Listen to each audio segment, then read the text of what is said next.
akan ku kasihmu nyata dalamku. Bapakku yang setia, kau selalu besertaku, menuntunku, menopangku, bersyukur buat kasih setiamu. Terima kasih Bapa, terima kasih Bapa, ku bersyukur buat kasih-Mu. Terima kasih Bapa.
Ayo kita bangkit berdiri, kita mau menyanyikan lagu Satu Jalan Kebenaran. Ikutin gerakan kakak-kakaknya ya.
Gimana?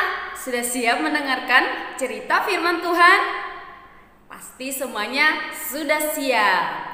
Oke, sebelum mendengarkan cerita firman Tuhan, kita berdoa dulu ya adik-adik. Lipat tangan, tutup mata, ikutin Kak Citra berdoa. Tuhan Yesus, terima kasih atas penyertaan-Mu dalam kehidupan kami sampai saat ini. Tuhan, kami sudah memuji dan memuliakan nama Tuhan. Sebentar lagi kami akan mendengarkan cerita firman Tuhan. Kiranya Tuhan Yesus menjamah hati dan pikiran kami, sehingga kami boleh taat dan dengar-dengaran akan firman Tuhan.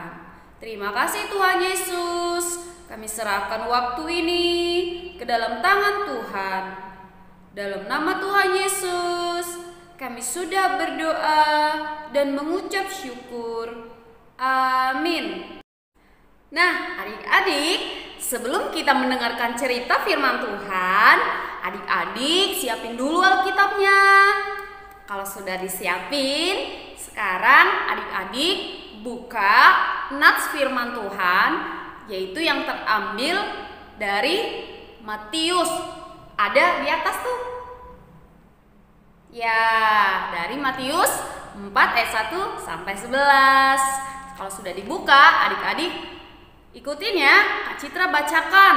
Tapi Kak Citra hanya membacakan ayat 1 dan ayat 10 saja. Oke adik-adik? Demikian firman Tuhan. Maka Yesus dibawa oleh Roh ke padang gurun untuk dicobai iblis. Ayat 10.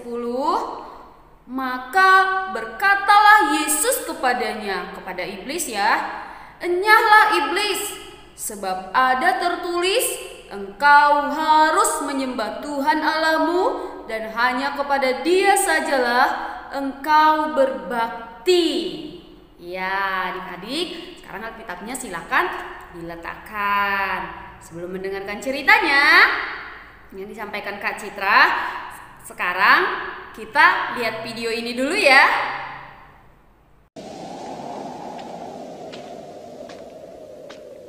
Yesus berumur 30 tahun ketika memulai pekerjaannya. Waktu meninggalkan sungai Yordan, Yesus penuh dengan Roh Kudus dan memimpinnya ke padang gurun. Di sana ia dicobai iblis selama 40 hari. Selama itu pula ia tidak makan apa-apa.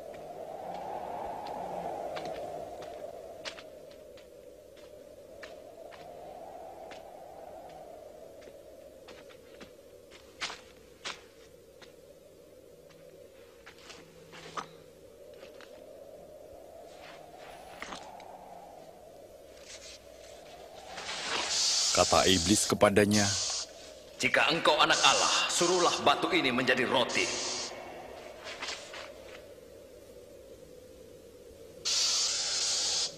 Ada tertulis, manusia hidup bukan dari roti saja, tapi dari firman Allah.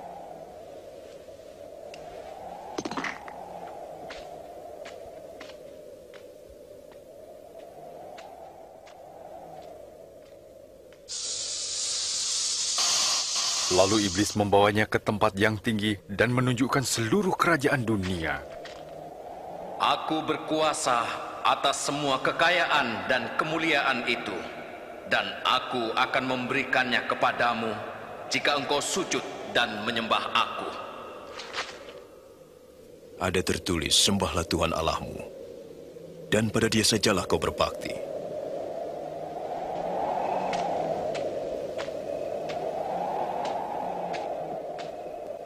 Iblis membawanya lagi ke Yerusalem dan menempatkannya di bubungan bait Allah. Jika engkau anak Allah, jatuhkanlah dirimu ke bawah, sebab ada tertulis, Allah akan menyuruh malaikat-malaikatnya menatang engkau, sehingga kakimu tidak terantuk pada batu. Ada tertulis, jangan engkau mencobai Tuhan Allahmu.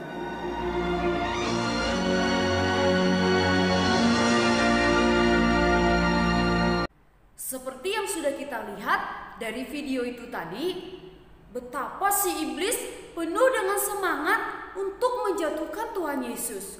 Iblis sangat bersemangat melakukan berbagai cara supaya Tuhan Yesus tidak taat dan jatuh di dalam dosa.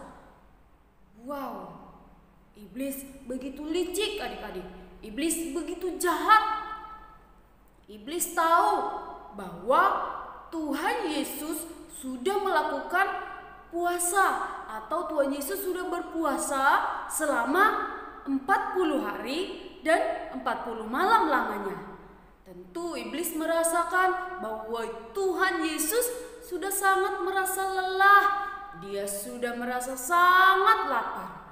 Untuk itulah si iblis masuk untuk mencobai Tuhan Yesus, supaya Tuhan Yesus jatuh di dalam dosa.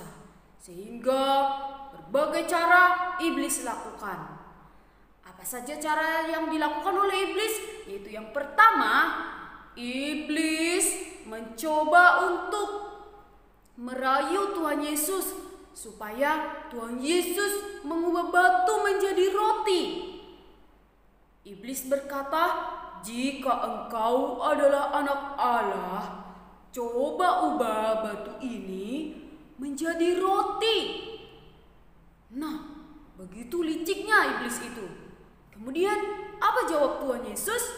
Tuhan Yesus menjawab, "Ada tertulis bahwa manusia hidup bukan dari roti saja, tetapi dari setiap firman yang keluar dari mulut Allah." Wah, berhenti nggak iblis menggoda Tuhan Yesus? Tidak, adik-adik. Iblis berusaha lagi. Dia melakukan cara yang kedua, yaitu dengan membawa Tuhan Yesus di atas bait Allah. Dan Yesus berdiri di atas bait Allah dan menyuruh Tuhan Yesus untuk melompat dari atas ke bawah, menjatuhkan diri Tuhan Yesus dari atas ke bawah. Iblis berkata, "Jika engkau adalah anak Allah, jatuhkanlah dirimu ke bawah." Hah? Iblis ini benar-benar keterlaluan, adik-adik. Dia berani-beraninya mencobai Tuhan Yesus, Tuhan Allah. Iblis ini sangat jahat, adik-adik. Kita harus hati-hati kepada iblis. Ya, adik-adik. Apakah Tuhan Yesus melakukannya, adik-adik? Tidak, adik-adik. Tuhan Yesus menjawab iblis itu. Jawab Tuhan Yesus kepada si iblis itu, "Janganlah engkau mencobai Tuhan Allahmu." Wah, Tuhan Yesus luar biasa. Tuhan Yesus tidak tergoda sampai kedua kalinya. Lalu, apakah iblis menyerah? Belum, adik-adik. Iblisnya tidak mau kalah. Iblisnya semakin licik. Dia semakin memikirkan yang lebih lagi supaya Tuhan Yesus tergoda dan jatuh di dalam dosa. Iblis melakukan cara yang ketiga, adik-adik. Kira-kira berhasil nggak ya cara iblis yang ketiga ini? Kita lihat ya, adik-adik. Iblis melakukan cara yang ketiga, yaitu dia berusaha lagi dengan membawa Tuhan Yesus ke atas gunung yang sangat tinggi. Dan dari sana, iblis menunjukkan semua kerajaan dan kemegahan dunia, keindahan dunia. Dan iblis berkata kepada Tuhan Yesus, "Jika engkau sujud menyembah aku, maka semua kerajaan dan kemegahan dunia ini akan kuberikan kepadamu dan menjadi milikmu." Kata iblis kepada Tuhan Yesus, adik-adik. Iblis berani sekali berkata seperti itu kepada Tuhan Yesus. Iblis ini sangat jahat. Dia tidak takut kepada Tuhan. Adik-adik, kita harus takut kepada Tuhan dan kita harus berhati-hati kepada godaan-godaan iblis ya, adik-adik. Jangan sampai kita tergoda dan kita jatuh. Lalu, kira-kira Tuhan Yesus tergoda nggak, adik-adik? Wah, Tuhan Yesus diberi tawaran nanti menjadi pemimpin dunia ini, bahkan memiliki semua harta yang ada di dunia ini. Tuhan Yesus tergoda nggak ya, adik-adik? Adik-adik, Tuhan Yesus tidak tergoda sama sekali dengan tawaran iblis itu. Tuhan Yesus tahu bahwa semua yang ada di dunia ini adalah milik Tuhan Yesus. Dan Tuhan Yesus menjawab iblis itu.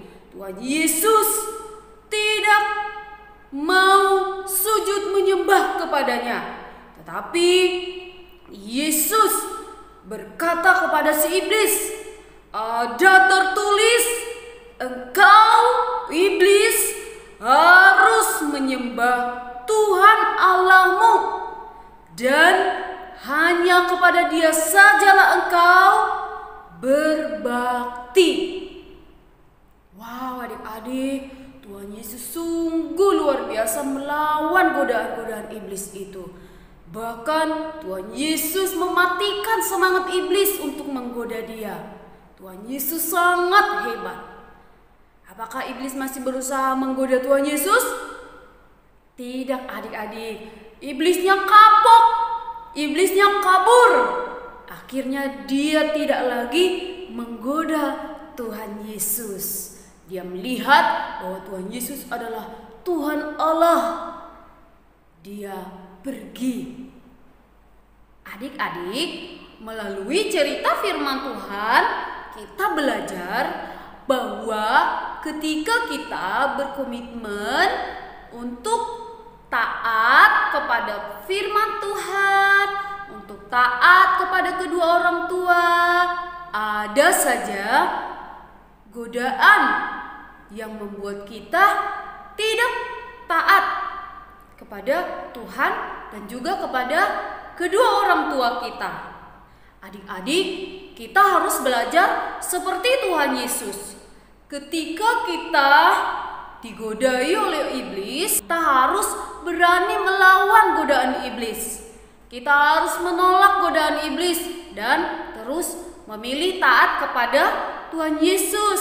Misalnya pada saat hari Minggu, iblis memberikan tawaran, iblis merayu kita, ya udah nggak usah sekolah Minggu, nonton TV aja, atau main games aja, atau tidur saja, nggak usah sekolah Minggu.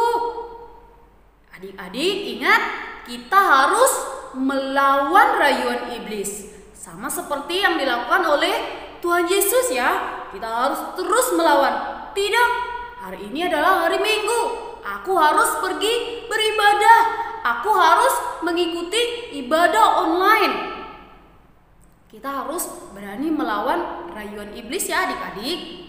Kemudian ketika kita tidak ingin membantu orang tua, kita tidak suka membantu orang tua, kemudian kita tidak taat dengan apa yang orang tua perintahkan kepada kita. Kita lebih memilih bermain game, lebih memilih bermain sama teman-teman, lebih memilih menonton TV dan yang lain-lainnya. Kita harus melawannya ya adik-adik. Kita harus menolak rayuan iblis.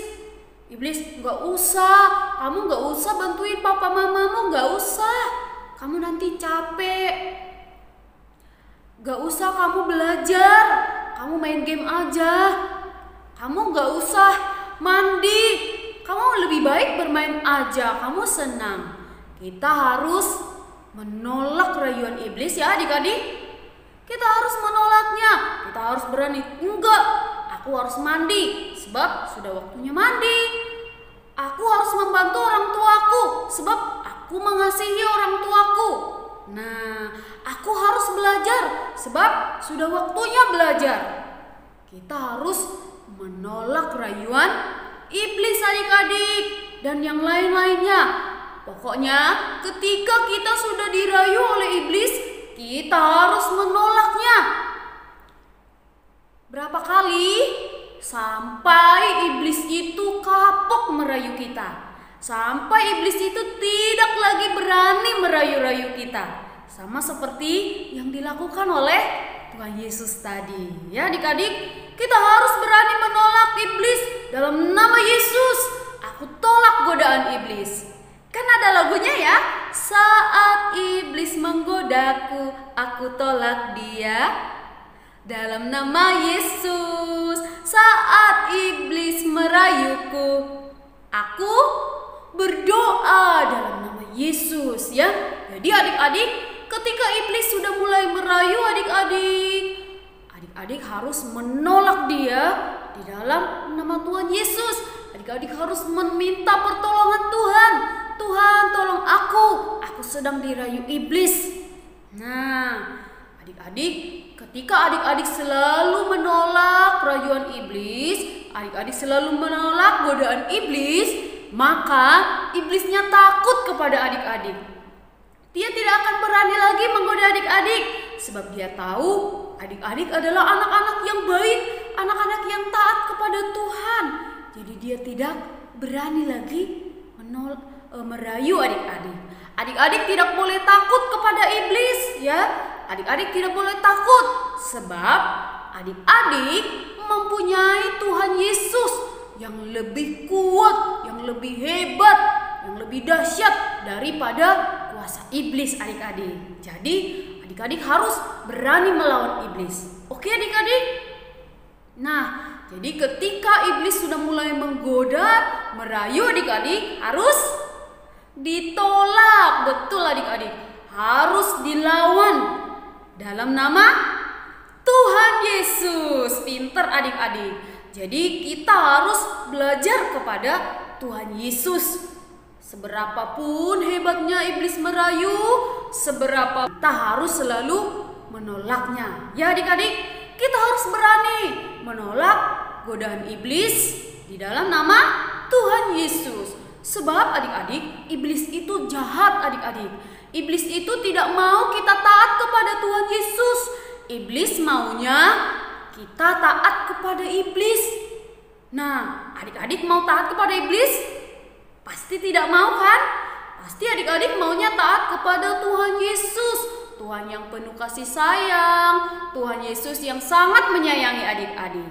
Dan adik-adik juga adalah anak-anak Tuhan Yesus ya. Jadi adik-adik ingat, kalau adik-adik mengikuti rayuan iblis, berarti adik-adik tidak taat kepada Tuhan Yesus. Tapi kalau adik-adik melawan iblis, adik-adik taat kepada Tuhan Yesus dan adik-adik sayang kepada Tuhan Yesus. Ya, adik-adik, iblis cuma mau satu, yaitu kita melakukan dosa, kita menjauh dari Tuhan Yesus. Nah, adik-adik tidak mau kan jauh dari Tuhan Yesus? Kalau tidak mau, harus melawan godaan iblis ya adik-adik. Saat waktunya beribadah, kita harus bersemangat beribadah, melawan rayuan iblis. Saat kita harus membantu orang tua, kita harus membantu dengan bersemangat, melawan godaan iblis. Ya adik-adik, nanti juga ada saatnya kita bermain, kita ada saatnya menonton, kita ada saatnya melakukan pekerjaan-pekerjaan kita. Ya kan adik-adik? Jadi waktunya sekolah minggu kita harus taat bersekolah minggu. Waktunya berdoa kita harus berdoa dengan sungguh-sungguh. Waktunya mendengarkan cerita firman Tuhan, kita harus mendengarkannya dengan sungguh-sungguh ya adik-adik. Kita harus memperhatikannya dan kita harus melakukan firman Tuhan itu di dalam kehidupan kita adik-adik, supaya kita bisa melawan godaan iblis setiap saat di dalam kehidupan kita. Oke adik-adik? Ya adik-adik, kita harus berani melawan godaan iblis. Yuk kita berdoa. Ikutin Kak Citra berdoa ya. Tuhan Yesus, terima kasih atas firman-Mu pada hari ini. Tuhan, ajar kami supaya kami mampu melawan kuasa iblis yang seringkali menggoda kehidupan kami. Kami mau belajar seperti Tuhan Yesus yang terus melawan iblis sampai iblis tidak berani lagi menggoda. Kami juga mau seperti itu Tuhan Yesus. Ketika kami digoda iblis, kami terus melawan godaan itu sampai kami benar-benar berhasil melawan godaan iblis dan terus taat kepada perintah Tuhan. Terima kasih Tuhan, kami serahkan seluruh kehidupan kami ke dalam tangan Tuhan. Dalam nama Tuhan Yesus, kami sudah berdoa dan mengucap syukur. Amin. Nah adik-adik, kita sudah mendengarkan firman Tuhan. Sekarang waktunya kita memberikan persembahan. Yuk bangkit berdiri, kita mau nyanyikan lagu Kasih Yesus Indah Oh Indah. Ikutin gerakan kakak-kakaknya ya.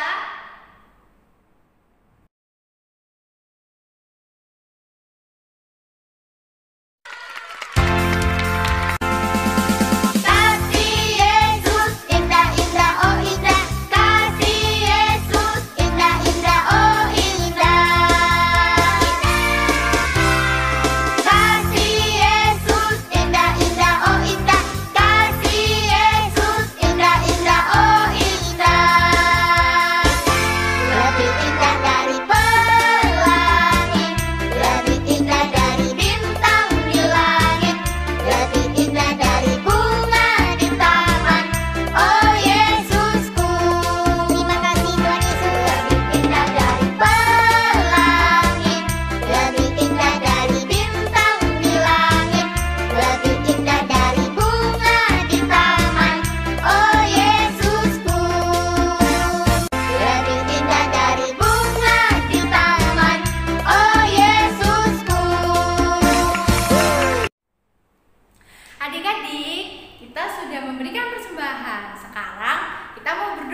Tuhan Yesus, terima kasih atas penyertaan-Mu. Tuhan, saat ini kami telah memberikan persembahan.